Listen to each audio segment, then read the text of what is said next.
Hello, and welcome to Let's Talk Farm to Fork, the PostHarvest podcast that interviews people of interest across the food supply chain. Today on our show, I'm joined by Sarah Flomersfeld from OzHarvest, who I'll be talking to about how their not-for-profit has been a useful tool in both saving food supplies and educating others in reducing food loss and waste numbers across Australia. So with no further delays, let's get started. Hi Sarah, how are you? I'm well, thank you. How are you? I'm doing pretty good. Thanks for joining me on the podcast today. Before we get into it, I just want to give you the opportunity to tell us a little bit about yourself and what you do. And while you're at it, just a fun fact about yourself that most people don't know. Oh, that most people don't know. I'm a pretty open book, so that's going to be tricky. I am the New South Wales operations lead for OzHarvest, which means I work on operations and food logistics, the nuts and bolts of getting food out to people who really need it. Which over the past year has focused on responding to the huge increase in need. So during COVID, we saw a lot more people experiencing food insecurity and we had to massively scale up our operations. And a fun fact about myself, I can write backwards. So Wow. like a mirror image of normal writing. So, sorry, you have to help me wrap my head around that a little bit more. So imagine if you held a piece of paper up in the mirror and how it looks backwards. I can actually write like that. Like seamlessly, without pause, just... I can do it in cursive and also printed letters. Wow. Misspent youth. I think I was 14 or 15. I'd heard that someone could do it and I thought, oh, that person sounds interesting and intriguing. And what 14-year-old doesn't want to be interesting and intriguing? Yeah. And so it's a skill I retain to this day. Now we just need to find an avenue that skill is highly valuable. Anyway, on that note, let's talk farm to fork. Would you mind telling us about OzHarvest's journey from its humble beginnings to becoming Australia's leading food rescue organisation in the fight against food waste? Sure. So in 2004, our CEO and founder, Ronnie Khan, was running an events business. And in the events business, they would cater large amounts of food. And at the end of the day, that food would go in the bin. And Ronnie saw this as an opportunity. So one day she grabbed a whole bunch of leftover food and took it to a nearby homeless shelter. And she started doing that after every event.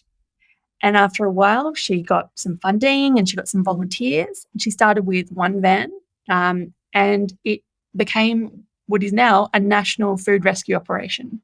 So we have a large fleet of vehicles that drives around and picks up food from large supermarket chains, from restaurants, from major events, and delivers it to charities who can then redistribute that food to people who really need it.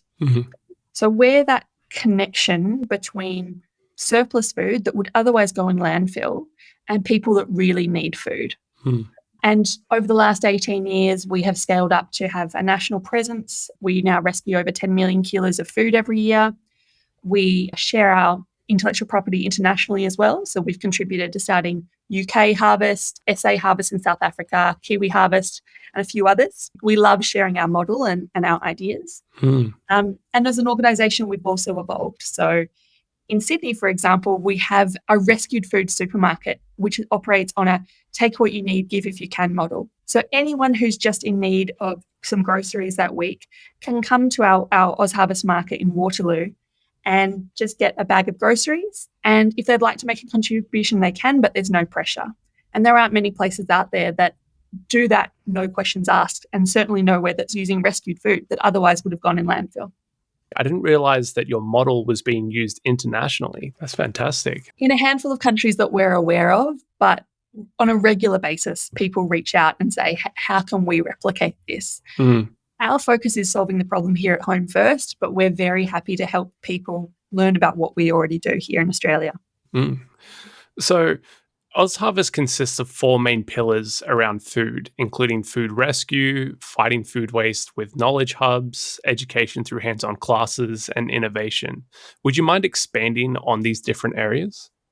So here at OzHarvest, we're passionate about food and we look at it through a few different angles, all of which come back to our dual goals of reducing food waste and also fighting food insecurity. So you mentioned education. We have 3 education programs that are all about increasing life skills around healthy eating, raising awareness about food waste, and strengthening community connections. So one is it's called Feast. It's a curriculum-aligned program that teaches children in grade 5 and 6 about how they can connect more with food and waste less food as well. Our NEST program is about teaching adults, particularly from vulnerable backgrounds, to cook and eat healthily on a budget, which is very topical in Australia at the moment with the cost of living increases. And our Nourish program offers hospitality training and employment pathways for vulnerable youth. So we've got those 3 education programs, but we also are all about educating the general public as well, particularly on the need to reduce food waste. So over the last year, we've invested in advocacy projects to fight food waste. So those in Australia may have seen our billboards that talk about how food waste is a major contributor to climate change. And you might have also come across our Use It Up tape. So we developed this proprietary product called Use It Up tape that is all about helping individuals use up the food that's in their pantry or in their fridge better as a tangible action on climate change. We also work in the emergency food relief space. So when COVID happened, we saw a dramatic increase in need. So we started purchasing food and delivering food out to people that have been hit hard by COVID, but also by other disasters, bushfires, floods, etc. And innovation is a theme through everything we do. So we have a social enterprise called For Purpose Co, which in my home state of New South Wales is best known for its Juice for Good machines. So they are like giant vending machines that take oranges that are imperfect, perhaps not up to spec for supermarkets.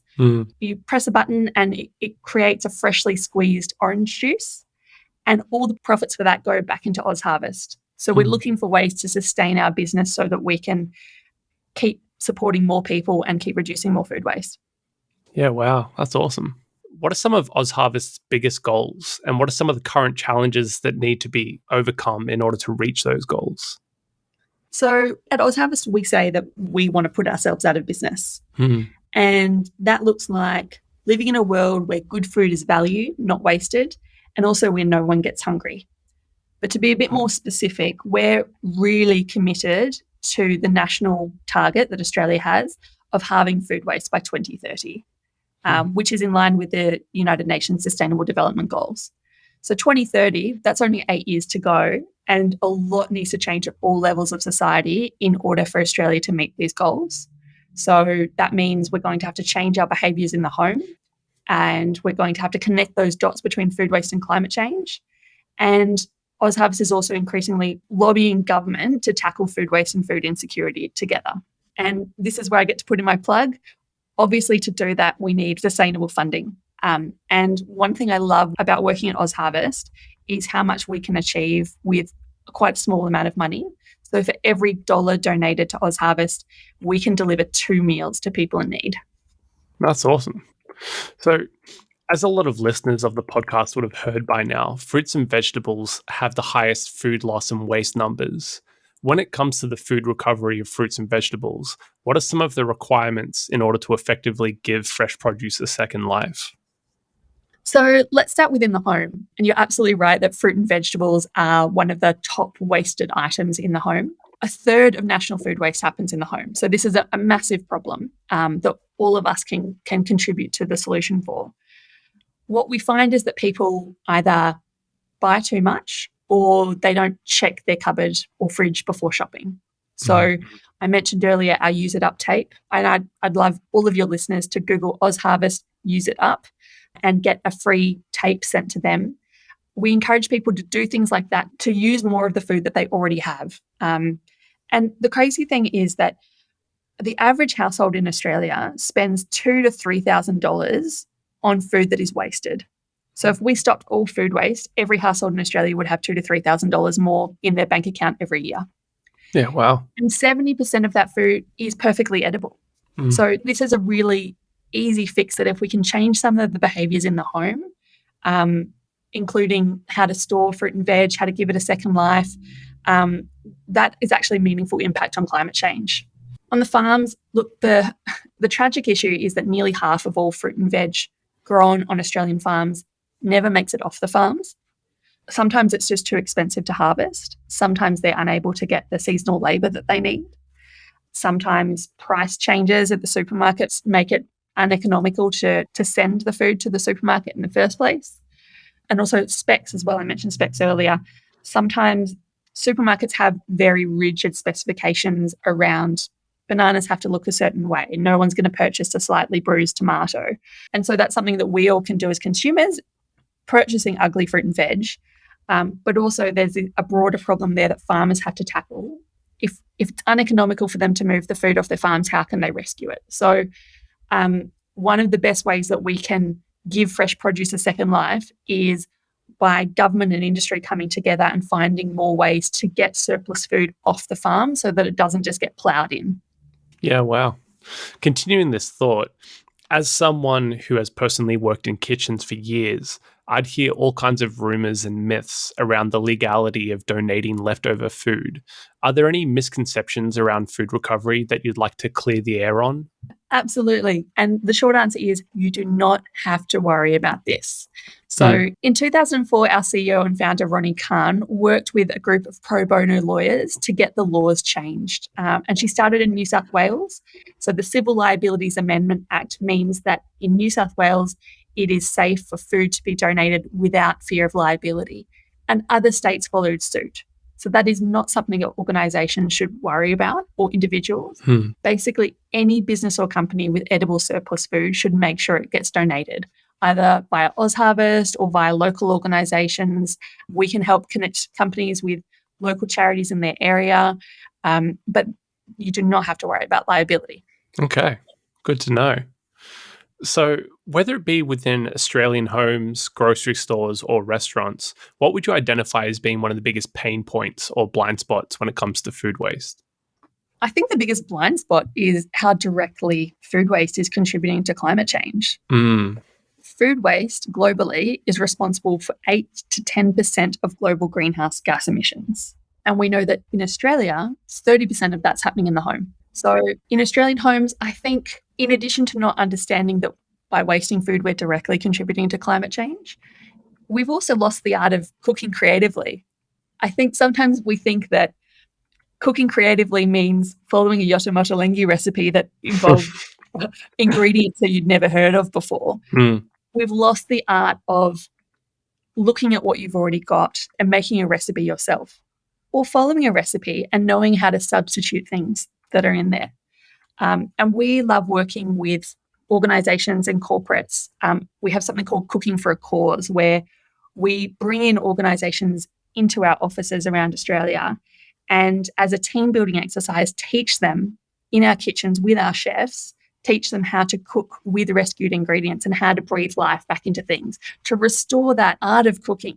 I think with grocery stores, restaurants, and the commercial side, you mentioned the laws earlier. Obviously, there are still some misconceptions about those laws and everyone's nervous about liability. I think a lot of these organisations just haven't sorted out the infrastructure and the processes they need. And that is a one-off thing to just think about, okay, do we need an extra fridge? Or maybe every Friday we drop the food off to this place around the corner. Taking 30 minutes out of your week as a once-off to think about what can we do? How can we get this food out and give it a second life? It's a short-term investment that, as I keep saying, meaningful action against climate change. Absolutely.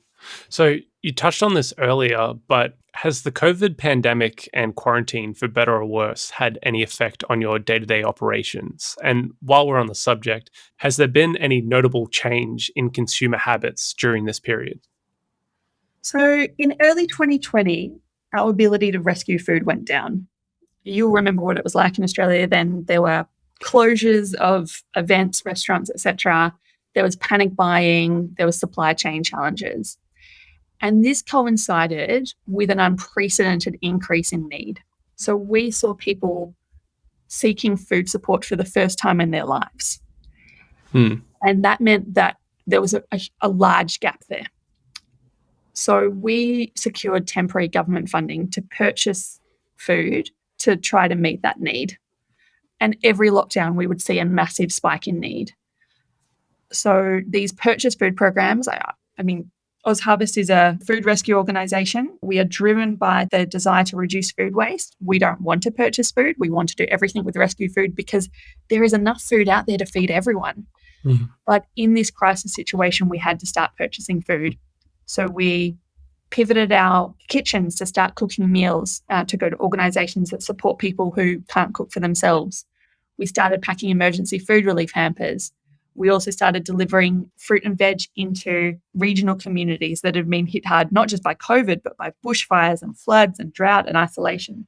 So we had to pivot our operations to focus more on the second part of what we do, which is reducing food insecurity.